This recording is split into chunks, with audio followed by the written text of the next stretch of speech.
Hello and welcome to the Contracting Officer Podcast. You're listening to the podcast for people who want to learn about the government market from the contracting officer's perspective. Today's episode should be called Why We Did This. Why is there a Contracting Officers Podcast? And why do we choose the name Contracting Officer Podcast? Is it just for contracting officers? We decided to call it the CO Podcast because Kevin and I share a unique background as government contracting professionals who've worked on both the government side as contracting officers and on the industry side responding to RFPs from contracting officers like we used to be. So this episode is great if you're interested in a little background about why there is a Contracting Officer Podcast. Hope you enjoy it, and here we go. Hey Kevin, today we're going to talk about why we created the Contracting Officer Podcast. People and companies need help with the government acquisition process. Our government's buying process is all clogged up, and a lot of it has to do with the fact that communications between the buyer and seller don't flow as well as they do in other parts of the buying and selling world.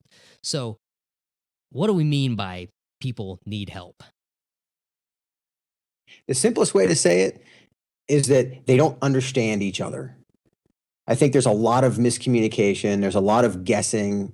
A lot of people are spending time chasing things. They're making assumptions that cost them time and money on both sides. And some of the questions that I get as a contracting officer, I used to get questions, and I'm in that desk, and I would get an email or a phone call, and I thought, wow, you didn't know that? You didn't understand what Section L meant, and you didn't understand that you had to actually respond to a debriefing. I mean, some of this stuff is really basic. But then the more advanced things, like the color of money means that it expires, and you only have 5 years to spend it. And there's all these other pieces that I just assumed people knew.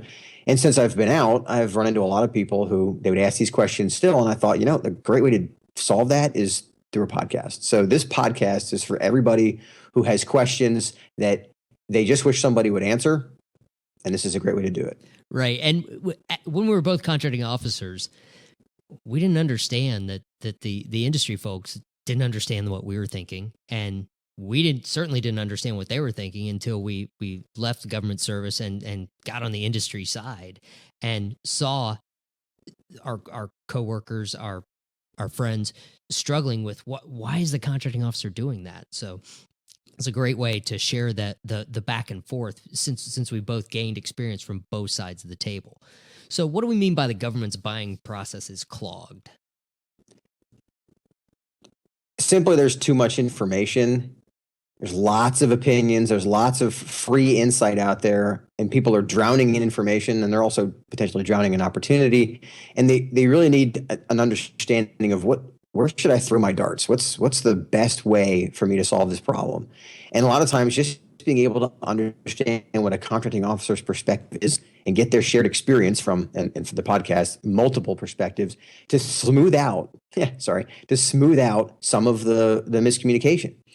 And what I mean by that is that if you learn something from the podcast that convinces you, oh, wow, I shouldn't be bidding on this, or wow, the contracting officer's not just being mean. There's a law behind this that they can get in trouble for.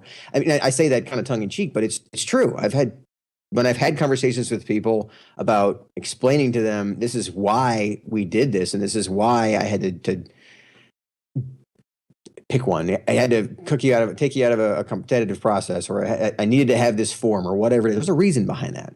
And a lot of those reasons, they aren't shared with people. So there's a lot of guessing. The process gets really complicated. So going back to why it's clogged, so many people on both sides are spending a lot of time trying to figure out, should I be doing this? Should I answer this question? I need to respond to every RFI. Well, if you respond to every RFI, you eat up your time. You eat up the contracting officer's time. Correct. And likewise, if you bid on everything, you're eating up your time and you're eating up the contracting officer's time because they have to review every proposal. So multiply that concept by the thousands of source selections that are happening all over the world right now, and things take longer. So let's try and fix that.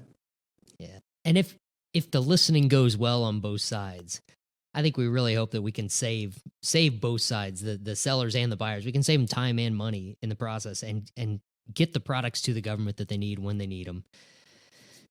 So why do we say that communications are the key here?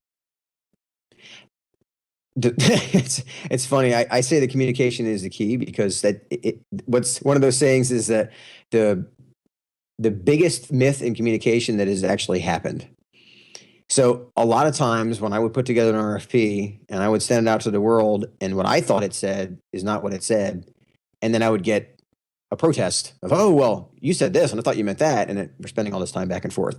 That's what I mean by it being too formalized. What if there were an area, i.e., this podcast, where people could understand, oh, that's when I don't understand something, I either need to make sure that I understand it before I bid, or I have the what's the right way to ask to make sure that I understand it, or for that matter, for a contracting officer to say, wow, when I wrote this language, I need to be more clear. I need to be very specific, those kind of things. And I'm using hyperbole to but you get my idea here. There's a lot of too formalized communication. People are afraid to have an open dialogue. And I was the same way. I was afraid to have an open dialogue with some competitors or some companies that were competing with each other and some source selections because I was afraid of the impact. Well, this podcast is not regulated by anybody. This podcast is not sponsored by the government or sponsored by any government organization, or for that matter, none of this is legal advice or anything. This is just open dialogue. So it's an environment where we can get rid of some of those assumptions, help people understand what's going on both sides, and to share experiences and ideas and say, wow, this really worked and this really didn't. So yeah, a lot of what you've talked about can be attributed to Hanlon's razor, and if you don't know that maxim, that's never attribute to malice what can be easily explained by lack of knowledge. And I think that's what I found when I got to the industry side is so much of the industry wonders why the government is so stupid or so slow or why are they doing this crazy thing. And most of the time, it's if you go back to me as a contracting officer, I didn't know the impact that I had on industry when I did something. That's not what contracting officers generally get trained in is the impact of their actions. So I really felt like when I got to the industry side, my eyes were opened up and I would have been a better contracting officer. So if we can share some of that back and forth and help the sides understand that, hey, the other guys aren't stupid. Why did the contractor not understand my RFP? Well, it's not because they're stupid. It's because they didn't understand what you were going for there. So if we can open that up, I think we'll be doing a great service. And the other part of this is that the cynics of the world say, well, this is a problem that's really hard to change. You know what? It is. But somebody's got to start somewhere. And this is our attempt at using the Gandhi concept of be the change you wish to see in the world. This is our attempt at changing some of these problems we see. Right. So what kind of stuff are we going to cover? We're going to try to keep the topics in small doses so that whatever issue comes up, you can take a look through the site and find a podcast that touches on those topics. And we're also going to ask for input for what do you want to know more about? What confuses you? What topics would you like to hear us talk about? And one of the big things to talk about here is that this isn't the Kevin and Paul show. This is a contracting officer podcast. So while we have our own experiences, which you're going to hear a lot about, there are lots of obviously contracting officers who we would intend to invite on the show. Some we've already talked to about this to have their experiences. For example, I was not a GSA contracting officer, but there's a GSA contracting officer out there who we have to have on the show who will be able to give you their perspective on what happens in their agency. And that's what I mean by opening up the dialogue, to give specific topics, to say, this is a tactical ground level insight that you can use today to help you navigate this market better.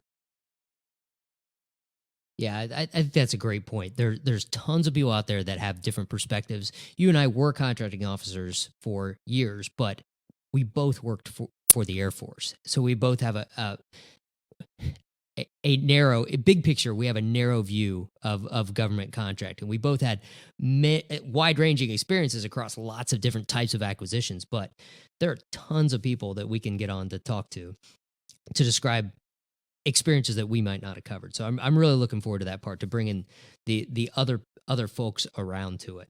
And we're not going to try to talk big government acquisition policy issues. We're not going to try to change the world from the make the FAR 100 pages instead of its current 1,000.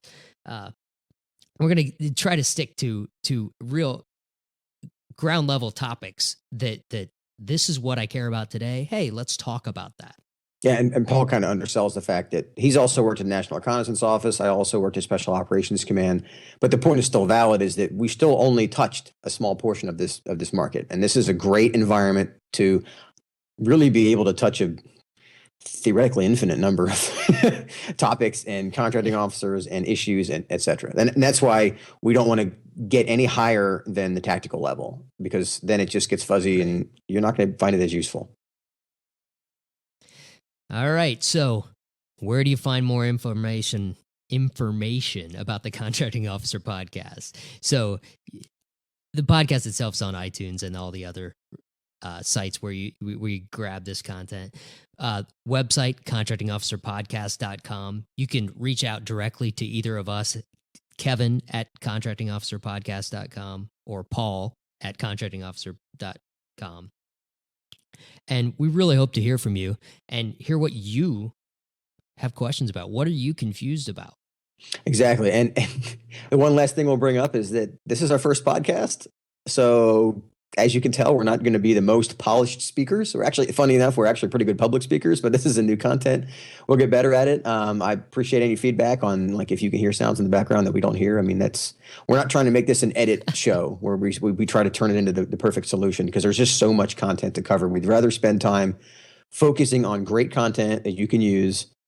And if our recording isn't the best in the world, our theory is that if that's why you're not listening, then the content's not that good. So we're going to focus on content. So just want to throw that out there as a ground laying concept, is that don't hate us if we don't edit out every that we throw out there. That's nice. Set it up early for give us a break. Exactly. We're learning as we'll we get go. better. All right. Thanks. All right. That's it for this episode. If you have questions, comments, or complaints, send us a note at paul@contractingofficerpodcast.com or kevin@contractingofficerpodcast.com. We'd love to hear from you.